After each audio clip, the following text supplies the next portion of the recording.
Hello, everybody. Hope everyone's having a great start to your week. Welcome to a Weekhead News Show. Everyone loves dropping in on your Monday. Hope everyone had a good Monday.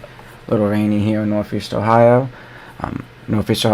Week Ahead News Show with me, Liam, my good friend Tommy. Hello, everybody. Another week, some more news to discuss. Let's get going on the pain train, as I say. Heck yeah, let's go, Tommy. So today, like I said, episode 57. It's currently April 6, 2026. We already had April Fools last week. A lot of good ones out there. I don't know if you saw, Tommy. There was an April Fools. I got got by it. That they were gonna retire Pete the Penguin and Penny at YSU and replace him with a dinosaur. And I was about to be like a boomer in the comments, bro. I thought it was real. It was the stupidest thing I've ever seen. Until you saw the dinosaur, you kind of knew it was fake. So, funny story about that. That's a funny story, actually, this topic. I know, bro. There would have been riots. Pete's goated. I'm sorry, guys. Pete is really goated. Make sure you drop a like, subscribe, and ring that bell for notifications. Hopefully, you've been doing that already. Our Facebook's in the description. If you guys are new viewers, good to see. And we'll go right into the weather. Currently today, we had a 40% chance of rain, high of 50, low of 34. Tuesday, we had a high of 37, low of 26, 35% chance of rain. Wednesday, we sunny, high of 57, low of 25. Sucks that we're getting these cold lows and high highs coming out. Thursday, partly cloudy, 69 high, 51 low. So we're in one of those days again with a lot of fluctuation. Our heads are going to be exploding this week. Friday, we have a 60% chance of rain, high of 68, low of 51. Saturday, partly cloudy, high of 60, low of 43. Sunday, high of 74, getting hot.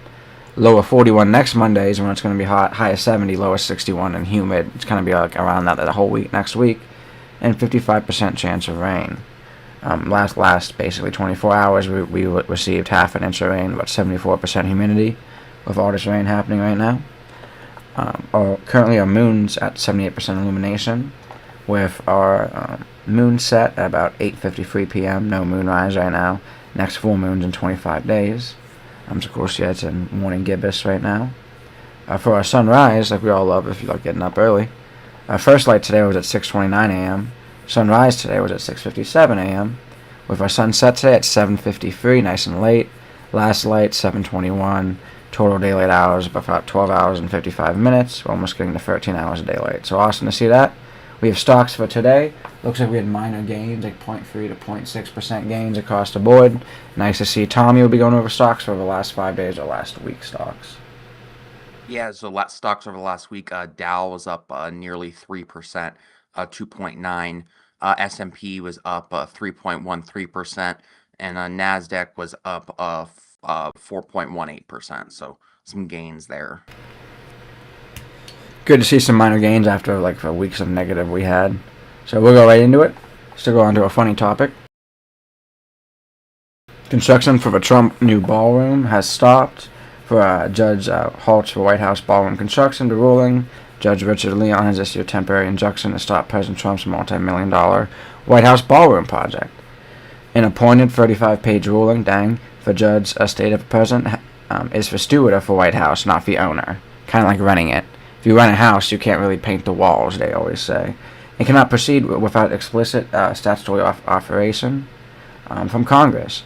The legal hurdle of the National Trust for Historical Preservation successfully argued that the administration bypassed several laws, including failing to file plans with the National Capital Planning Commission, skipping environmental assessments, and ignoring the constitutional requirement for Congress to manage a federal property. A problem of his own making, the judge dismissed the admin's claim that a delay would harm national security as grasping at straws, noting that the current massive hole next to the White House caused by the president's own decision to begin demolition. So basically, the grand vision versus the large hole project scope. What began as a 500 capacity ballroom has expanded into a massive facility for 1,350 guests. Project carries a $400 million price tag, though Trump maintains it will be funded entirely by private donors, which would be awesome to see. I can't wait to pee on a Google urinal cake at the Trump ballroom. That's going to be sweet.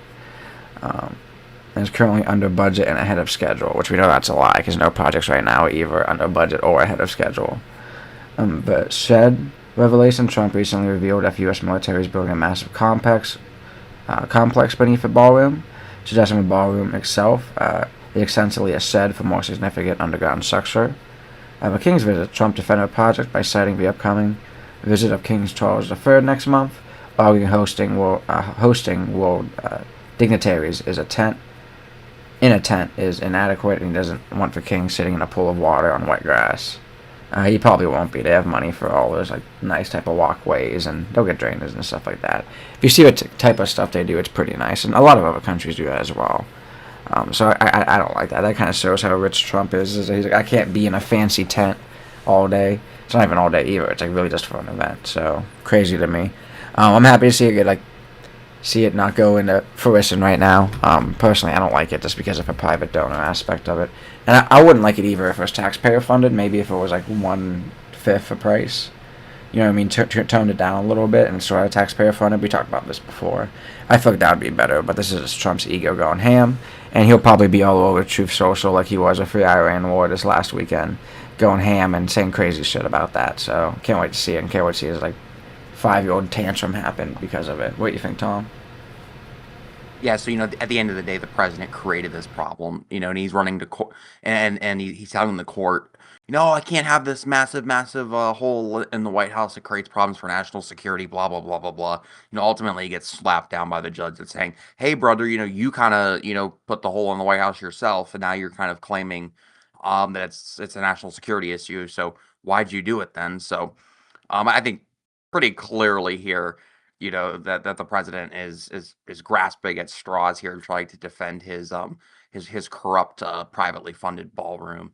Um, Listen, at the end of the day, in my view, he proceeded with this unlawfully. He didn't involve Congress. He seemingly didn't go through any of these standards and procedures. Didn't get proper work orders, etc. And he doesn't understand that he doesn't actually own the White House. It's not his prerogative to, wipe out such a historic building and put his name on it. He doesn't understand that that's not his prerogative. So, um, it's just unfortunate that it came to this, but, at the end of the day, the president is a man-child who is just concerned with putting his name on buildings, concerned with, self-aggrandizement and the aggrandizement of people that he invites over, like the king. So it's just interesting, and it's just absolutely crazy. And with all the craziness going on right now, it's easy to forget that there is a just a giant hole in the White House, kind of symbolic of how things are going right now. So yeah, that's pretty much all I got to say on this. Agreed. Um, this dumbness as a whole, you know what I mean? All Trump does is lie. We've seen that with the war in his campaign as a whole, stuff with Epstein. So I wouldn't be surprised if he was lying about this. Because like I said, no other project right now is really ahead of schedule, under budget. Kind of hard to do that right now, especially a massive project like this that he keeps expanding on. So it'll be interesting to see what actually is the finished product, if it ever happens, or if they just cover up the hole and call it a day. Trump still has 3 years left of his presidency, so it'll be interesting what happens. I'm good if you go on the next one, Tom. Your international topic for the week. Yeah, this one's crazy. So this is your weekly Iran war update. Um, so yeah. So for those that don't know, our great dear leader, cough cough, um, put something on True Social, April 5th, yesterday, and it is crazy. So I'll just read it. I'll just read it directly.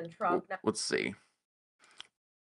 Let me just get this up. It says Tuesday will be power plant day and bridge day, all wrapped up in one in Iran. There will be nothing like it.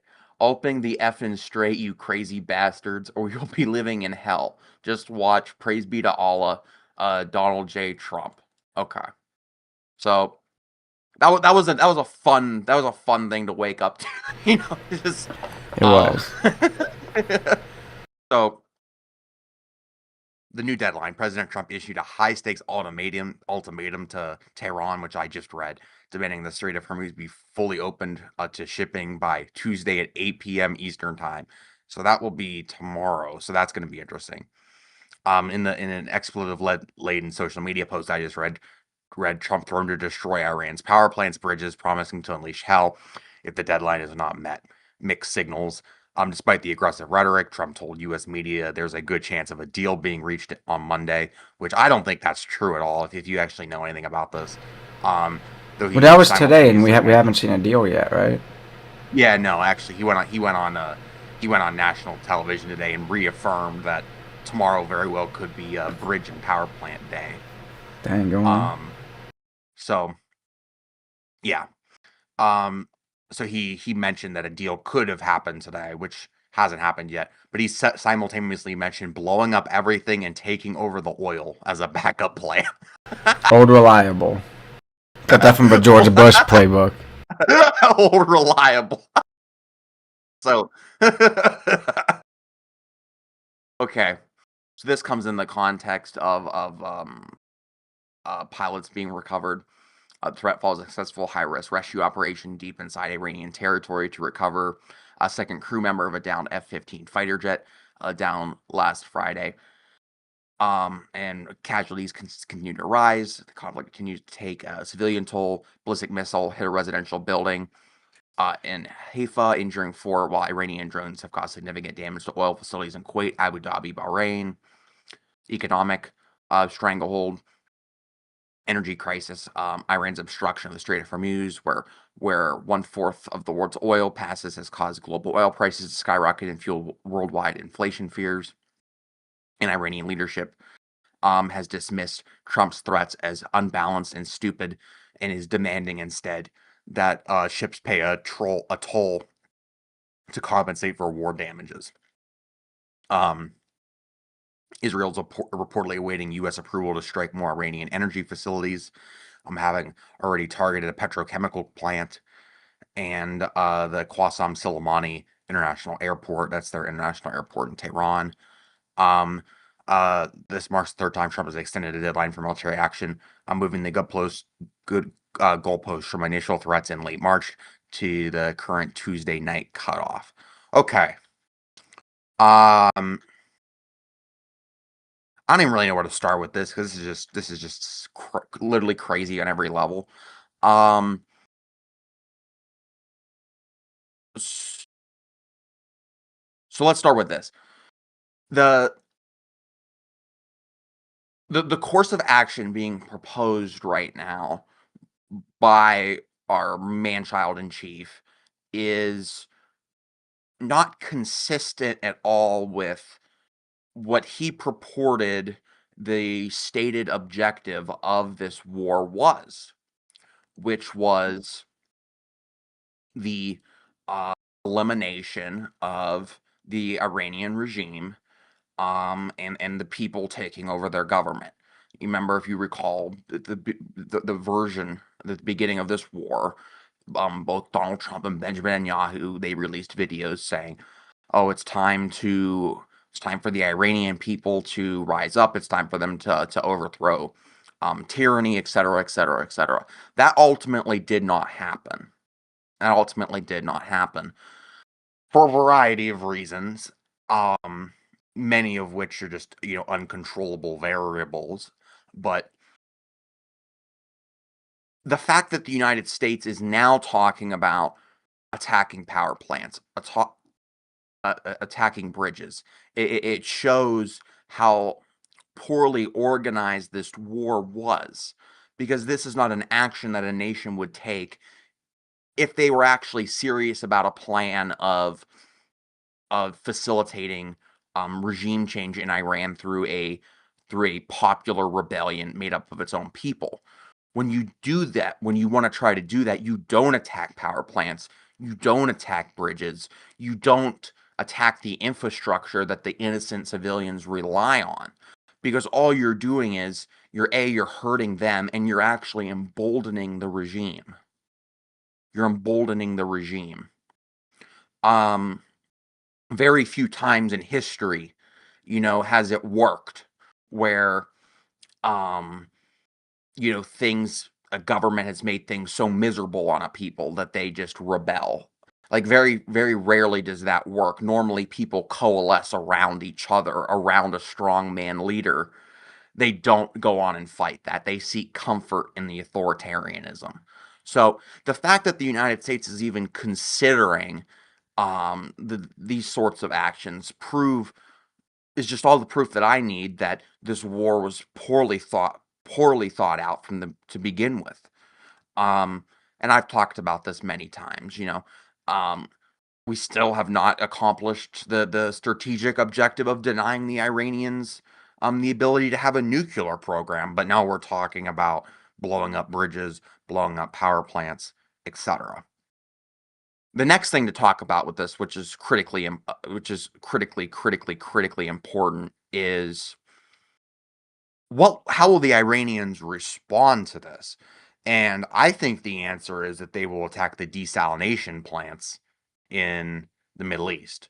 They'll attack the desalination plants that make these large Arab metropolises even possible to live in to begin with.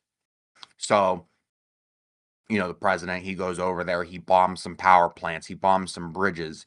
He makes it a living hell in Iran, Mm. sends them back to the Stone Age.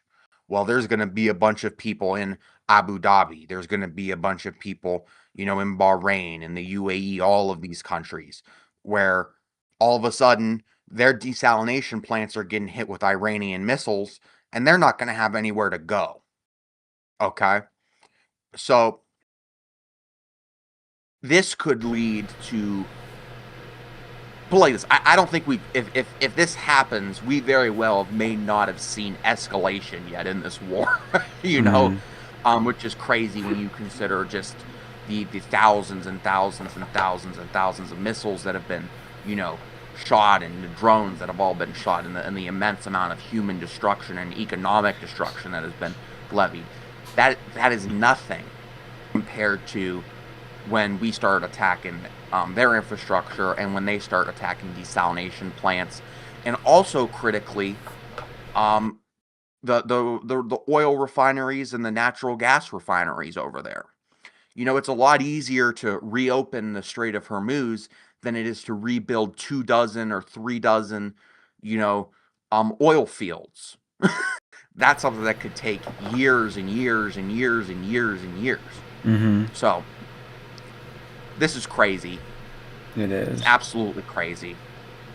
The last thing I wanted to say about this is, first off, well, he says in his post, he's like, praise be to Allah. He says in his post. Yeah. Okay, so Crazy. So that in itself is insane.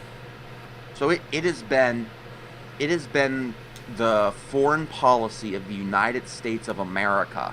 I'm not saying we're always done this perfectly, but it has been the policy of the United States of America since the Second World War, since 9/11, of, hey, we are not at war with the religion of Islam. We are at war with people that use violence in the perverse name of Islam. That was we've always struggled with that. I'm not saying we were perfect, but that was the policy on paper here. Mm-hmm. Okay, and that was the correct policy, and it still is the correct policy. And the answer to a lot of issues is not religion, it's extremism. Okay, and in Iran right now, they have an extremist government. Okay, and I'm sure that there are extremist Iranians. Okay, like I'm sure that there are extreme Americans. But by saying, by bringing religion into that tweet, he is upending 20 years of U.S. of U.S. foreign policy of saying, we don't have a problem with your faith. I think he's very clearly saying, we do have a problem with your faith in this, which is just something that's, I obviously can't support. It's something that's, not correct, and it's poor policy. It's poor policy because the United States doesn't have an interest in other people's religion. They only have an interest in its own security. Mm. And when we forget that, it breeds more insecurity. It breeds vitriol. It builds things that we don't want to be building. And the fact that the president brought in religion to this war, he's actually he's actually um, giving the enemies of the United States a propaganda victory. They can point now. Look. The madman president said, "Praise be to Allah." He's making fun of you. He's hurting the national security of the United States because he's racist, and he's upending 20 years of foreign policy because he's racist, Mm-hmm. and it makes us all less safe. Yeah, we've talked So about that before, like a post 9/11, like racism towards yeah, Muslims and how crazy it's yeah, been. It just got better, and have to do it again, I guess. So I keep going, Tom. Are you good? yeah. So that was a pretty long one, but what do you have to say on that, Liam? No, I agree. And that input's definitely very valid. We talked about with religion, with about like how this could escalate. It's very scary to me. So that'll be interesting as well. You know what I mean? If we're going to destroy their power plants, their infrastructure road-wise, and then their water plants as well. A lot of times destroying the power plants destroys your water plants too, because your water plants run on electricity. And you literally can't afford to get generators that could run it like that. You know what I mean? You could try, maybe in the Middle East they can. They got oil, but like running diesel generators for your power plant don't really work out too well. They'll probably blow up the freaking generators eventually anyway. So it's a hard system. So like Tommy's saying, there's whole massive cities out there now because of stuff like this, because of good engineering, and we'll attack it any day. But that's how war is, and I don't like it. We're very anti-war because of how it affects not only our soldiers.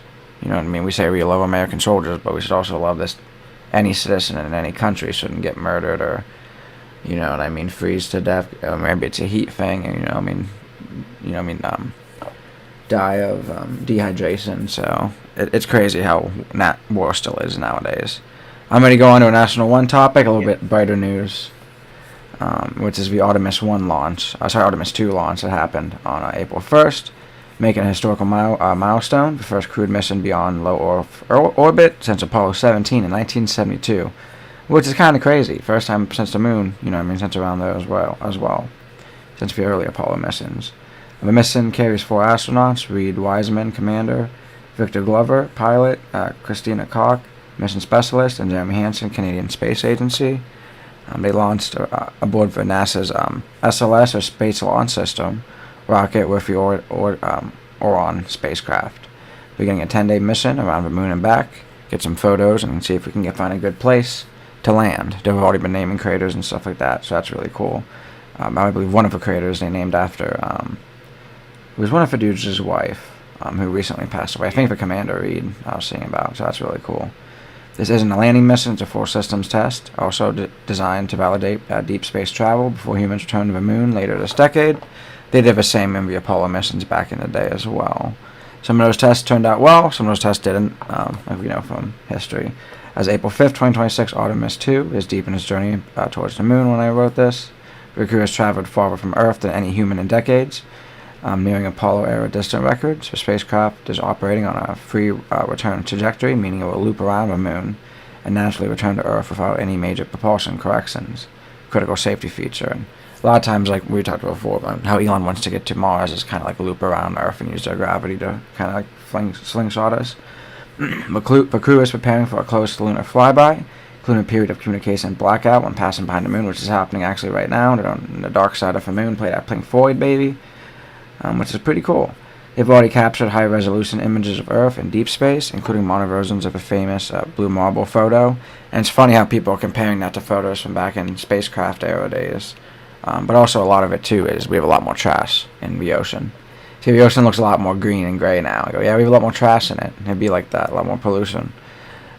Key milestones happening this week. Lunar flyby, like we said. Spacecraft will pass between 4,000 to 6,000 miles of the moon. They'll observe and photograph as of the far side of the moon, including regions rarely seen by humans. There'll be deep space operation testing. They're testing life support systems, navigation and communications, and manual spacecraft control. Artemis 2 is expected to surpass the Apollo 13 distance record, reaching over 250,000 miles from Earth, which will be awesome to see. Some quick minor issues and challenges. And it's kind of funny testing things. I guess this would be me about. They should put me on spacecraft to test the shitters, because a minor spacecraft toilet issue was reported with backup systems functioning properly. I don't know if that means a bag or if they have another shitter, but they should definitely have me testing the shitters on NASA. I'd be able to blow them bad boys up, make them titanium. There were some brief communication interruptions as well during the flight testing. Before, like we've seen about a month ago, pre-launch, NASA also resolved a helium system issue in the rocket, a leak which previously delayed the mission. But they are saying it's going as planned. It matters because it's the most important NASA test flight in decades. It's validating human survival in deep space, Orion's life support and heat shield systems, navigating Earth-Moon region in space as well. It's laying the groundwork for Artemis 3, which is planned in 27 to 28, first human moon landing of the Artemis era, and Artemis 4 and beyond, building a long-term lunar base, and eventually missions to Mars, because they're going to be using the moon as a refueling base to get to Mars. And in the next few days, like we said, doing a flyby. It will also be beginning to return trajectory to Earth. They'll also execute a high-speed re-entry test, which is one of the most dangerous parts.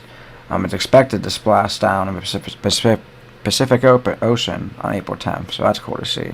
How do you feel about this, Tom? It was cool to watch live. I was driving the Cincy, pulled it up, so I see it. Like growing up, and like I always loved like aircrafts and space for some reason. It was interesting, learning back in the '60s how Apollo was and how Americans watched that. Issues they had a lot of issues early on with the test flights of that, and Challenger stuff like that going on, and a lot of stuff with the space shuttles. So it's really interesting to me. I watched some of the recaps on YouTube. I liked watching it all, and then just very, very, like a couple minutes ago, they just got back in contact with Earth. Mm-hmm. So yeah, I like it. I particularly like how this is a NASA, expedition. Mr. Musk doesn't have anything to do with this.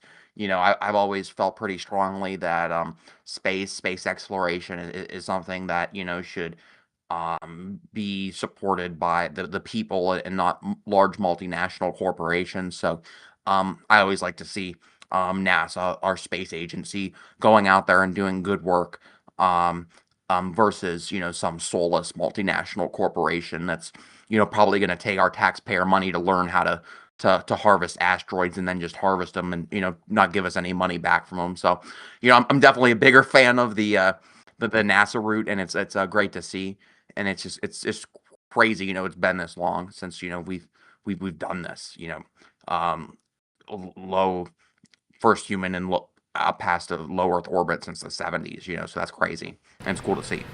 It is, agreed. The space race kind of died out a while ago, but it's coming back now. So that's really cool to see. And this type, NASA's SLS is way more expensive than Elon's Starship, but Starship hasn't been out of low Earth orbit. What I mean? They haven't done the testing. They've had a lot of delays. Like they're actually at a point now where they might lose contracts because they keep delaying it. And it's for two different things. You know what I mean? Starship's way more massive, but it's also reusable, which is very nice. But Starship's meant to basically be a big cargo ship to send a bunch of crap up to the moon and Mars. This spaceship is just meant to do the test by, and like they said, eventually drop off lunar bases. And some of that will probably be helpful with Elon as well. But like we're talking about with the past, you know what I mean? This is something that hasn't been done since the 70s. Elon hasn't done it yet. Any private company gets lucky because they could always look at the past. You know what I mean? If I was going to build like Elon a new car company, I'm not going to not look at any history. I'm going to look at history. So for space travel, it's really nice that NASA has so much information since the 60s. When you're a private company, it's a lot easier to start something up like that. Like if I was going to build a boat, or sort of warship company, you know what I mean? I'm going to learn from history. I'm going to look at the U.S. government. There's a lot of easier ways to do it. So it's interesting to me. Both are needed, but Elon's just been crazy, and that sucks. And I don't think, you know what I mean? Elon basically said we would have been on Mars by now. So that's something too. The private guys will always promise you something, so you invest in them, but their promises rarely come true. So interesting to see the two sides. I'm ready to go on to local one, which is how we're also expected to get low voter turnout expected for these main primaries coming up. Local election officials in Mahoning and Trumbull counties are predicting lower voter turnout for the upcoming May 5th primary election, despite there being several contested local races. They estimate that it will land roughly about 23 to 25% in both counties, which is consistent with recent primaries, but is still considered relatively weak participation for our population. The main reason with expected to turnout is simple. There isn't many high-profile competitive races on the ballot. At the statewide level, both parties lack meaningful competition. On the Republican side, key races are largely decided. On the Democratic side, Amy Axton is running unopposed for governor, which is actually pretty good, but it also hurts voter interest for people going out. A lot of times, sometimes people just like to vote for the big guys and then vote down their party. Local election leaders emphasize this lack of competition, significantly reduces voter engagement. Many voters tend to show up where there's big action-grabbing races, governor, U.S. Senate contests. There are some uncontested local races, including a Republican primary for county commissioner, but officials say these races aren't alone enough to significantly boost turnout. I don't think Nikki Frenchko is doing that much to help her turn out as well in her primary, so it'll be interesting to see. Unless, maybe you can, with craziness, and on both sides, too, who she's going against. Another key issue is voter participation and interest as well. I'm looking at historical trends. This pattern isn't new. Turnout in some similar primaries have hovered in the low to mid-20s range for years. For example, for 2022, we had about 23 to 25%. Similar numbers in 2018 and 2014. However, we had much higher turnout, around 45%. Only occurs when races are highly competitive, like the 2016 presidential primary as well. The highlight contested a trend: competitive high-stake elections drive turnout, where quieter ballots lend to have voter drop-off at that point, which makes sense. Even though these races only direct everyday community decisions, especially locally, officials expect only about 1 in 4 voters to participate. Continuing a long-standing pattern in off-cycle and low-profile elections, which is interesting. But make sure you go out and vote anyway. It is all right, and a lot of times these local guys matter more than the national guys. So that's interesting. Like I said, we've seen it in the past, and we probably saw it when Obama was president and all this. Every time there's a president, more people are going to go vote than before. So hopefully, people actually get good votes as well. That'd be nice. Good turnout. And we hope that Democrats win a lot, in my opinion. So make sure you go out and vote. Well, just locally, there's not a lot of contested races going on the Democratic side, except for me. Vote for Tommy.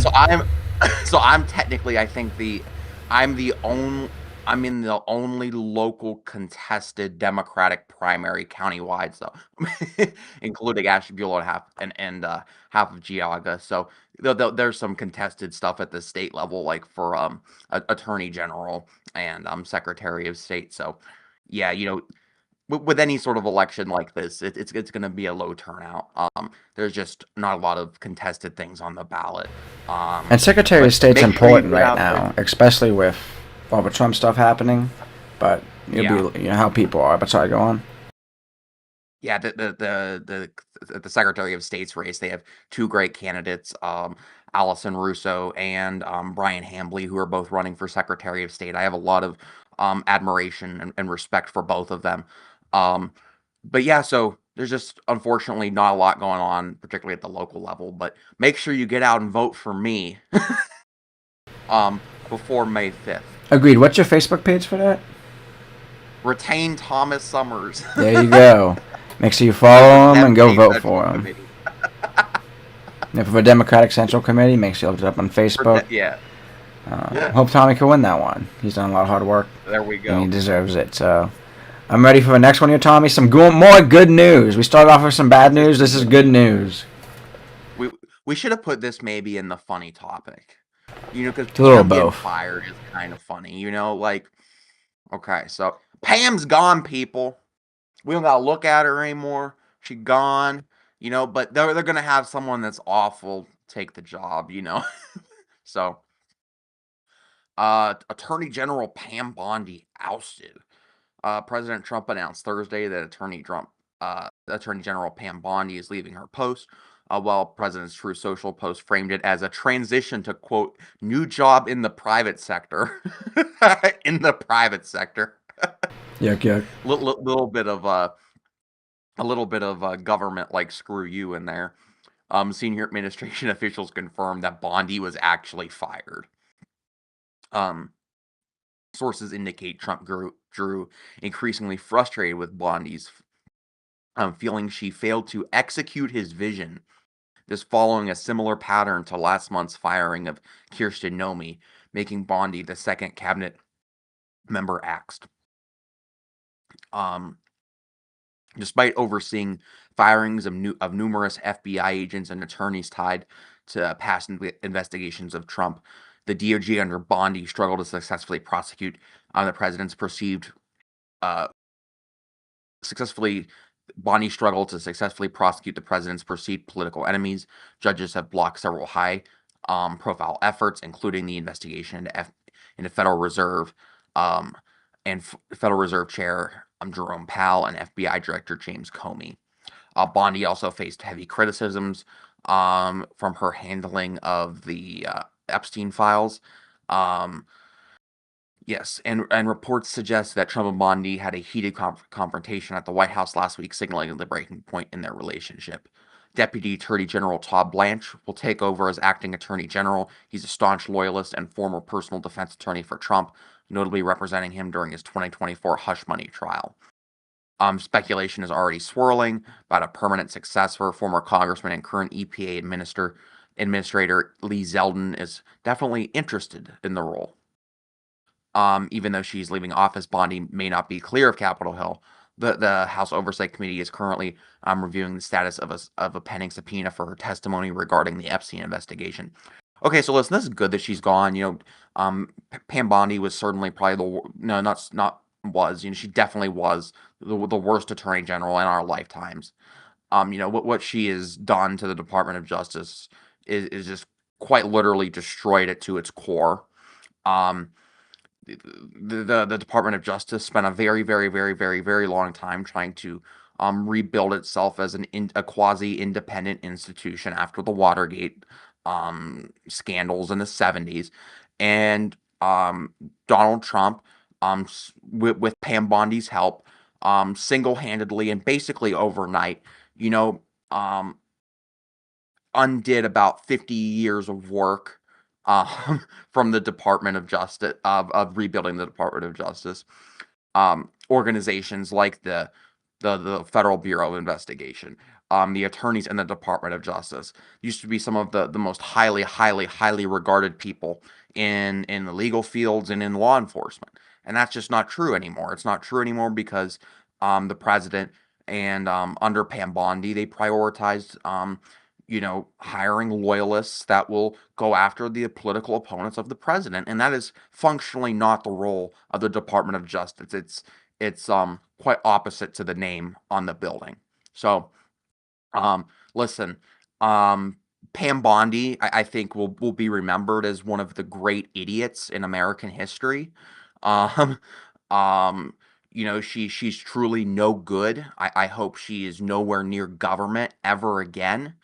And I can just not stress the damage that she has caused, her with Donald Trump, and just how it's going to take generations to actually have a functioning semi-independent Department of Justice again that actually is the people's attorney and not the personal attorney of Donald Trump. So Pam, don't let the door hit you on the way out. And hopefully your high heel doesn't get stuck in a pothole or something. So, agreed. And for stocks, the Dow is going up, so that's good. I'm happy she gets fired. The Dow goes up. What about the Dow? So the history books are gonna go crazy with this one. I'm happy, like Tommy's saying. She's gonna be put with some of the bad ones, like Nixon's, DA, people like that. So it's gonna be very interesting to see. Yeah. She's a piece of shit. Yeah. You know what I mean? How history takes that one. And it's how what she does. She's just going to fade out on the private side. It'll be interesting, Yeah. All the lies for Epstein, all the BS in front of victims and stuff like that, covering for Trump is just crazy. So I'm happy to see her go. really her legacy is going to be defending pedophiles. You know, Yeah. put that in your history book, Pam. And covering up. So Yeah. excited for that for her because he deserves it. That's actually our last topic for the night. Really, besides anything else going on, a national championship for NCAA basketball is going on right now. UConn's coming back up against Michigan, both number one teams. Actually, Michigan's number one, UConn two. Right now it's 18 to 15. UConn's up with about 8 minutes and 50 seconds left in the first. So interesting there. We'll hopefully see some basketball going on. Also about Artemis, it's kind of cool, seeing space stuff happen on the 250th anniversary of America. That's very patriotic. History books will love that one, so cool to see. That's really it for us tonight. A little bit of a quicker one with shorter local topics, but still important, and happy talking about Pam Bondi getting fired and Iran war update, stuff like that. Trump's balling. That was cool. Make sure you guys drop a comment. If you have any input, drop a like if you enjoyed the content. That's really it for us. Our Facebook's in the description. You can subscribe. It really helps us out with that YouTube algorithm. Same with a like.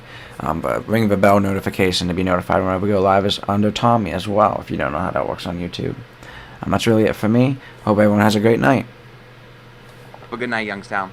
Thank you, everybody. Also, we'll be back here Thursday for the Northeast Ohio Sports Show. We'll be back. I was gone last week, and hopefully Hunter can make it this week. We'll be talking about some sports coming up. Right now, not F1, because F1 had two races in the Middle East me and Tommy know about. They canceled because of all this war stuff, and they don't want getting bombed. They might not even have electricity for a race, so it'll be interesting to see what happens. They should have did like a race like in Canada or something. Like do two Canadian GPs.